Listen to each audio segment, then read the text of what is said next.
Hey guys, what's going on? It's Blayde again from Cardio Security, and today we are looking at the brand new range of Alpine Type R amps.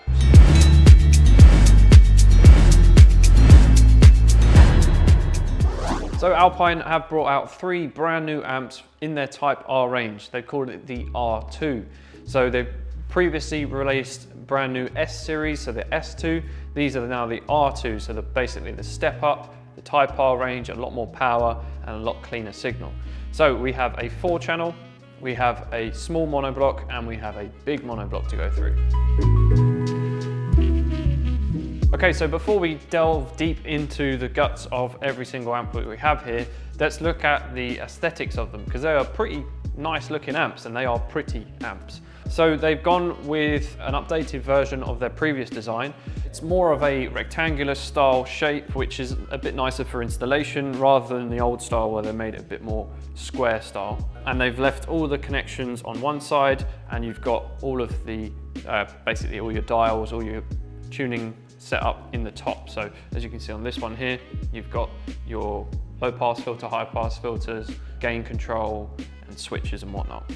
They're definitely a good weight amp. They don't feel light at all. They're definitely a good build. Feels like a cast aluminium outside. And then they've got the brushed center plate with the really nice LED in the middle, which I'm a big fan of with these amps. They've always had that nice blue LED in the middle, which is the Alpine style. It's definitely something I'm a fan of. So also, all 3 of these amps are Class D digital amplifiers, so that's why they're giving out a good amount of power, but still being a nice small footprint. So now, let's get into the first amp, that being the 4-channel. So this 4-channel is going to give you a really decent amount of power output at 4 ohm and at 2 ohm, which is nice and usable. You can put basically any door speaker to these. You can bridge up the channels if you need to run a sub. This will give you 100 watts RMS by 4 at 4 ohm, so really good amount of power. At 2 ohm, it will give you 150 watts RMS at 2 ohm. And if you're bridging 2 channels together, it's going to give you 300 watts RMS at 4 ohm only. So you could run a set of 2 ohm speakers in the front at 150 watts, so 150, and then you could bridge the last 2 channels together for a subwoofer at 300 watts at 4 ohm. Moving on into the first monoblock amp, this is the A75M. This is the smaller one with slightly less power output, but still very decent. This will give you 500 watts RMS at 4 ohm and 750 watts RMS at 2 ohm. Very good, clean quality output at high wattage. But also this won't play down to 1 ohm, so bear that in mind. This is a 4 and 2 ohm stable amplifier only. If you do want to play down to 1 ohm, you've got the big boy. This is the A150M. This will give you a lot more power output at all ranges. So this will give you 700 watts RMS at 4 ohm, 1200 watts RMS at 2 ohm, and 1500 watts RMS at 1 ohm. So this is a proper powerhouse amplifier. Still takes the same gauge of cable, so it's a 4-gauge cable for the lot of the amps. And this is a lot more efficient. It gives you a lot more power without you really having to change much. It's just a slightly larger footprint. You still have the same controls across the 2 amps. So you have a remote control, so basically to turn the amp on, you can send a remote signal in, or you have DC, which is a DC offset. Basically, it's a signal sensing setup. So if you don't have RCA, so if you haven't changed your head unit, you can run a high-level signal into this, and this will detect whether it's basically got audio signal coming in and turn the amp on and off, depending on that. Next to that, you have the switch to tell the amp whether it is high or low-level signal coming in. You have a subsonic filter, a low-pass filter, a bass EQ, and your gain. So 4 dials that you can adjust to get the right sound that you're looking for, and obviously if you've got an aftermarket head unit, you can adjust it a little more from there. So at the moment I'm just taking off the control panel of the 4-channel amp, so you can see all the controls for the 4-channel amp. Okay, so as you can see, there's quite a lot more going on. Very similar with the monoblock, you've got the DC turn on and input level control. You have input channel selection, so if you're just running a pair of RCAs in, but you want to have full range output across all 4 channels, you can have it as just what would switch over to 1 and 2. Or if you're running 4 RCA's in, you can switch over to 3 and 4. You've got your individual gain control for each pair of channels. With the filters, this is where it gets a little bit more different to other amps. So you have your standard high pass, low pass filters, but they're switchable. So you can have it as off, which is full range on both sides.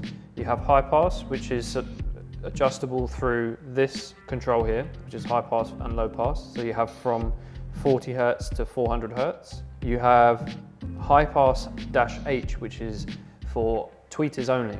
So if you come over to HPH, that's from 400 Hertz up to 6 kilohertz. So that's for tweeters only. So if you're running an active system, you have full control of just the tweeter. And then this one has the same controls, but it has BP, which is bandpass. So you have full control over that as well. So you have the bandpass low and bandpass high setup control. So you have it, basically this will be your lower range. So you could set, I don't know, let's say you set that at 80 Hertz. So if you want a mid-range to play from 80 Hertz up to 1 kilohertz, you can set that from there. So that will give you that bandpass feature. So if you wanted to run an active system with these amplifiers, you've got full control, even down to the bandpass setting, which is very, very good to see on this kind of amplifier, especially at this price.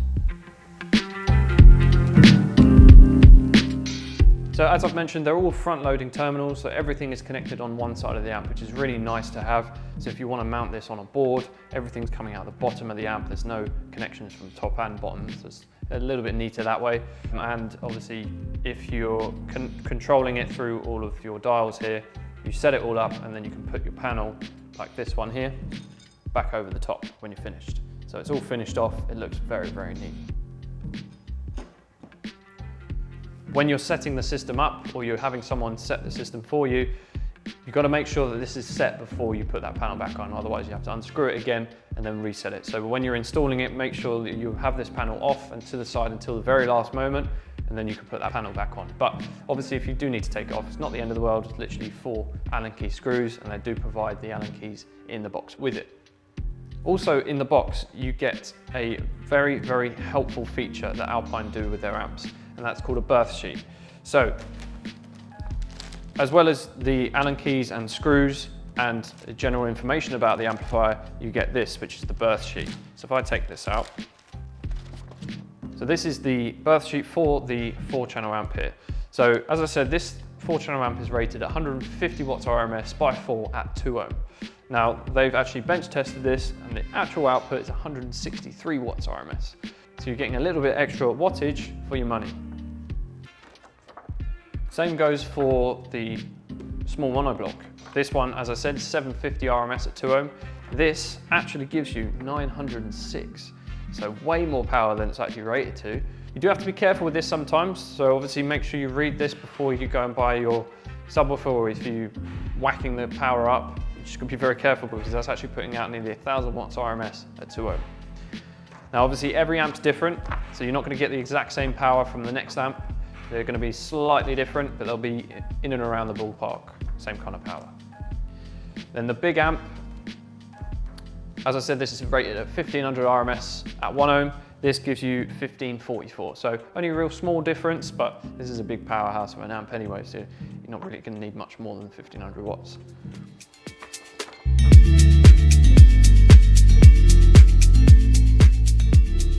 Okay, so that pretty much rounds up the specs of these 3 brand new Type R amps. Definitely a good choice for someone that's looking for a mid-range option, but big power, big quality, and a really nice kind of quality finish item as well. If you want to display the amps, put them in a boot build or whatnot, it's definitely a good choice. They're not an ugly amp in any way, and they're a good build quality as well, so they're definitely going to last you a long time. Price-wise as well, these are actually really, really well priced. So for the 4-channel and the small monoblock, they're £380, which I think is not bad at all considering the quality of the item, the brand name, it's Alpine. They tend to be a little bit more expensive than others. So I think they've gone a bit more competitively priced. So it's definitely a good choice for someone that's looking for that kind of power. And then you've got the big monoblock, which is a little bit more expensive. It's £530. But again, for that kind of power output from this brand, really not too bad. And obviously for all up-to-date pricing, make sure you check the website. We'll put the links in the description below, and any more information you need about the specs on the amps and whatnot, the links will be in the description below. So what are my thoughts on these amps? And like I've said already, they're a very pretty looking amp and very, very high quality feeling amp as well. Nice and heavy, nice and dense. And I like the way that they've made them pretty uniform. So these two amps, if you were to put them in the vehicle, they go really nicely together. You could always put them opposite each other with all the wires coming down. So it would look quite nice with them facing each other. Obviously, if you're looking for a bit more power for your subwoofer, you can go for the big monoblock. And that on its own is a very, very nice looking amplifier. The only one thing that I would have probably liked to see from Alpine again is a nice 5-channel in this range. They used to do the PDX V9, which was a beautiful amplifier, very, very nice design. It had all the power you needed in one platform. So I think a 5-channel would have been nice, but it might be something that they bring out in the future. Another thing that I would have liked to see as well, which is another thing the V9 had, is all the powers and the speaker connections were on plugs. Now, I don't mind it being the screw down terminals, which is very, very popular across the board, but it's very, very handy to have everything on a plug. So you can quickly disconnect it, check something, or if you need to change something anywhere, change some wiring, just disconnect it. All your wires are all on the plug still, or even if you need to take the amp out of the car, disconnect it. It's nice and easy. So again, maybe that's something they'll bring out in the future, or in a different range maybe. So other than that, I've got no qualms with these. These are fantastic amps, very well priced, very good power output. I love the fact that they come with the berth sheets as well. Yeah, can't really say much more. So that's it from me. I hope you've enjoyed this video on the brand new Type R range of amps, the R2s. Make sure you like, share and subscribe as always. And one last thing, the 4-channel amp is a high-res certified amplifier, which means this can play up to 40 kilohertz. So if you're looking for a high-res amplifier at a very competitive price, definitely a good choice. I'll see you in the next video.